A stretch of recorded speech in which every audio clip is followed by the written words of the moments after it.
Hi everybody, I'm Cassie. Welcome to my channel. I hope I have enough light because I'm doing this with just the light from my window because it's really hot and I don't want to turn lights on. And I hope you can hear me over my fan, which is like literally right where my arm ends, which you can't see. Anyway, so I guess it doesn't matter. Two things. I'm in my lovely new house. You can see from my lovely white wall with a little bit of stuff right here. And I think this is my TV. And I also changed my username. Right there. Everyone else on BookTube has really cool usernames, and mine was just my name, and I was like, I don't like this anymore. So I just kind of thought of a new one and made that my new username. It's also the new username from my Tumblr account. So there's that. As you can see from the title, I'm here today to do the Goodreads monthly recommendation around the world challenge. Well, not challenge, but like around the world recommendations. And so I'm gonna kind of take you on a little journey through the Northern Hemisphere. I would do Southern Hemisphere, but I don't actually own any books that are written about the Southern Hemisphere. But there are some on my reading list, I have not read them yet, and I do not own any of them. So, there's that. Also, I do not have any of the books that I'm talking about besides two, which are the very last ones, physically on me, so I'll just put a little picture of them right about here. First book we have is from the state I was born in, Snow Falling on Cedar, about Washington State by David Gutterson. If I'm looking to the side, that's because my font is right there. So this picks San Pedro Island, a little bit north of Puget Sound, which is the general area that I am from. And this is a book based in the 1950s, right after World War II, about the trial of a Japanese fisherman who is thought to have murdered one of the other fishermen in town who's really well liked and has been in town for a long time, and you know, is also white. The story is kind of told through multiple point of views. It's told from the wife of the man, the journalist, the man himself. It goes to different time periods. It goes back to when they were children, and to war, and to the times in the Japanese internment camps. The book goes a lot into the internment camps affecting specifically this city, but a little bit of society, because this town is where a lot of Japanese settlers came to, and so when they got sent into internment camps, town kind of lost half the residents, and they were like, no, we need them for business and school and everything, and then they came back, and it's just kind of a big mess, and they're still like dealing with the aftermath of it. So the next book is Down in New Orleans, Out of the Easy by Retta Scepter. As you guys know, I can't say her name, so sorry. This is the story of Josie, who has just finished high school in 1950. No, it's 1950 New Orleans. It's like New Year's 1950 when the book starts. And a guy comes into her bookstore, a really rich guy from Tennessee, and a really rich girl who lives in the general New Orleans area, who goes to school at Smith in New Hampshire. And she kind of lets this guy to talk a little bit, and that night he ends up dead. So the story kind of involves with her trying to figure out why this guy suddenly died, how he died, if her prostitute mother and her gangster boyfriend's involved, and also trying to find the money to go to Smith and apply to Smith. So the mom looks at a really expensive hostel, and the person who runs the hostel kind of thinks that Josie is almost like her daughter and doesn't want her to go. And it's just, there's a lot of stuff that goes on in this, and I can't really say more without spoiling the whole story. I did like the historical aspect, but the rest of it, like the mystery stuff with the real life stuff, just kind of wasn't done very well. I think this is the second novel, so, you know, she's still working on it. So yeah, I gave that a 4 out of 5 stars. The next book is Up in Maine, The Probability of Miracles by Wendy Wonder, who is the closest thing I have to the Southern Hemisphere. The author is from Australia. And so this is the story of Campbell, who has childhood neuroblastoma, and her mother hears of this town in Maine called Miracle, where flamingos sprout to all year round, and there are these crazy flowers that like glow. So they suddenly take off from Florida, Disney World where they live, because they work at Disney World, so they live like right there, down up to Maine, and they make some stops on the way to visit Campbell's friend, who also has neuroblastoma. When they get there, she's like, I'm gonna die anyway, why am I here? Pan's like, no, look, you're getting better and everything, and she's like, oh, that's just kind of how life is before you die. And she ends up meeting some people and having really a time and doing lots of stuff she never thought she would up in Maine. And the story is just so sweet, and if you're looking for a good cancer read for some reason, go with this book instead of Fault in Our Stars. Even though I've read The Fault in Our Stars twice, this book is about 50 times better. Sorry, John. Love you, but this book is definitely better. And then for England and Scotland, I just picked Harry Potter and the Deathly Hallows. I was going to go with the whole series, but then I remembered the traveling part where the Golden Trio just goes through the countryside and all over England and Scotland. So that's my England and Scotland book. The next book I have is about Russia, the giant country. And the book I picked, well, it's about Russia and Lithuania and just general travel. It's based in World War II. I haven't said the name of the book. It's Between the Shades of Grey, also by Rhoda Scepter.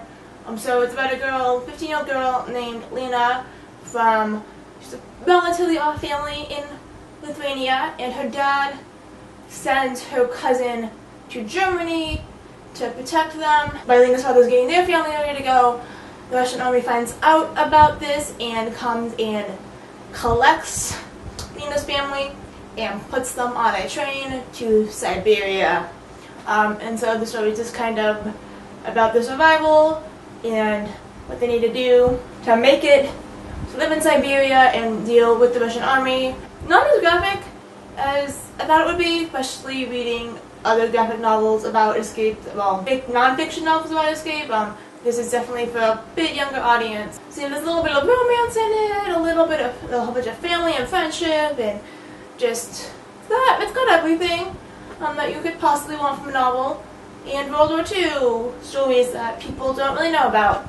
So, check that one out if you're into that stuff. The next one I have is a nonfiction novel. It's from the country of Pakistan. It is I Am Mala, which I had talked about before.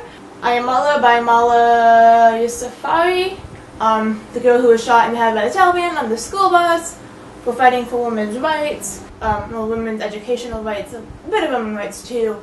And the story goes a lot into the background of Pakistani politics and how the Pakistani Taliban was able to come into power, and a lot about her father's journey to build schools in Pakistan and educate everyone who wants an education, and his activism and volunteer work and all that, and then how Mala joined her father in that, and all of the journalism that she was part of and all of the videos that she did.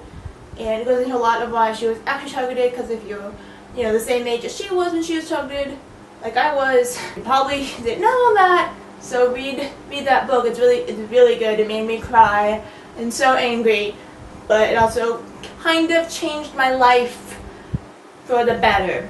So yes. The next book I have is also a nonfiction book. If you can't tell, I like nonfiction. It is Little Princess, One Man's Promise to Bring Home to the Lost Children of Nepal, which I have also done a previous video for, which I will link along with the Mala one. And this is about the story of Connor Greenman, I believe that's how you say his name, who leaves his cushy job in England or somewhere in Europe and decides to volunteer for 3 months in an orphanage outside of the capital of Nepal, which I'm not even going to attempt to say, before he goes on his journey around the world. He falls in love with the kid at the Little Princess orphanage, and he decides to come back to Nepal after he leaves. Connor finds out that a lot of the children aren't actually orphans. Their parents stole them to get them to a better life. And so he goes to the part of Nepal that a lot of the children came from and learns about why they were sold and how they were sold and who took them. And he kind of goes off and starts his own orphanage because Little Princess was getting funding from France. A lot of the boys in that one were actual orphans, but he finds children in the city who were sold and he takes them into his house, and him and his team, there's usually a couple people at the house and then a couple people traveling around Nepal looking for the parents of these children.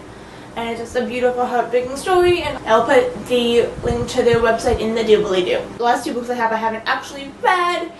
I've started both of them and then put them down to read other books or to do other things and just haven't picked them up, even though I needed to. There's also books that I have mentioned in other videos. If you can't tell, there's also that thing here. The first one is this we will ask in Nepal. I'm gonna go to China with the Good Earth by Pearl S. Buck. I don't know much about this book other than it's about a guy in 1920s China who buys his wife. And I guess it has a lot to do with pollution and like human rights or something like that. I'm not entirely sure. because everyone I know who's read this book won't tell me about it. They just said to read it. And as I mentioned in previous videos, this is the only book that I know that Mom has read twice in her entire life. Lastly, we are going to Japan. Well, technically this book takes place in Japan, in Vancouver, so we went all the way around the Northern Hemisphere. It takes place from 2 different points of view, and obviously 2 different countries. It was written about the wash-up of the debris from 2011 tsunami in Japan, which happened the day before my 16th birthday. So it's kind of a big impact on my life. But there's this girl in Japan before the tsunami hit who was like a little bit suicidal, and she wants to leave something for someone to know about her, but she doesn't write about her. She ends up to write about her amazing Buddhist nun of a grandmother, and then she finishes it, I guess, I haven't read that far, and puts it into a lunchbox and a whole bunch of wrapping so it doesn't get ruined, and then puts it into the ocean, and it washes up on a beach and on an island in some island in the North Pacific Ocean in Canada, and an author finds it. But I think her husband has started reading the book where I'm at, but she hasn't, so I don't know what happens. But so far it's been pretty good. It's really big, and I got sick, and finals, and this is one of the books I'm going to read this summer before I read the Goodreads. I know, I'm bad. Hope this video wasn't too long, and I hope you liked it. I know I usually just do straight book reviews, but I really liked this month's monthly recommendation, so I decided to do it. And as you can tell, I obviously read a lot of books around the world. I would have added books from more countries, like Paris and North and South Korea, but I wanted to keep this video relatively short. If I ever find books from the Southern Hemisphere, Africa, South Africa, Central America, and South America, I will do another one of these videos for those books. So I will see you next Monday. Peace!